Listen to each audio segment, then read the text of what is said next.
What's up guys, this is Harry Cooks Bread. Welcome to my first ever tutorial, which is actually on an original trick. I don't have a name for it right now. If y'all have any good ideas, put it in the comments. But for now, I'm just calling it Reverse Iwasawa, and this is what it looks like. Just like that. So, first of all, thanks to Just Josh and Yomega Elijah for asking for tutorials. I was gonna make one anyways, but I'll just give y'all a shout out just because, the two tricks you're gonna want to know before this are -2. Bruh. Oh my. Like that. And I'm lucky because that's the highest negative hook I can hit.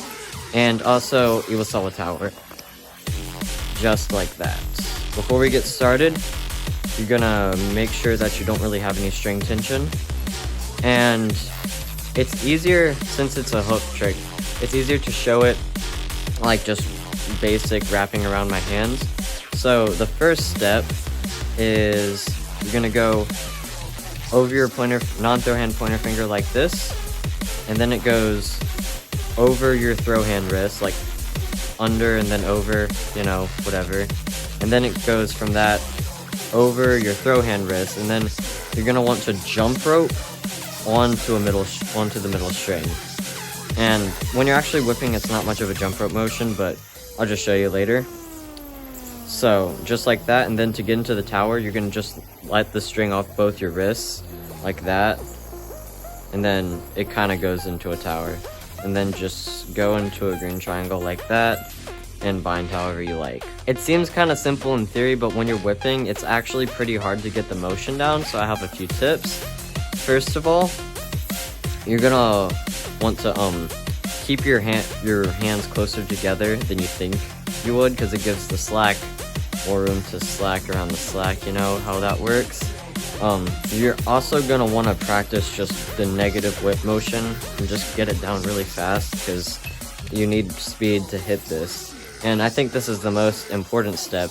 You're gonna want to bend your knees when you do this, because first of all, it gives you more time, but it also gives you more cushion, and it just propels the yo-yo up a bit further, so it gives you more time. I just said that. Make sure you bend your knees and stuff, and then just go like that, and slide off your wrists into this goofy looking tower.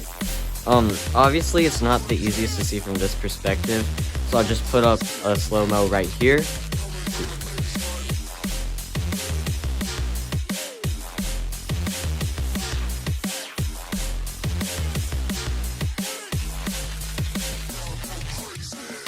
As you can see, when you're up here whipping, instead of like just kind of like letting it drop over this wrist and then jump roping, you're gonna want to kind of like already have it wrapping around, if that's in frame, like that, just so like it gets onto the string quicker.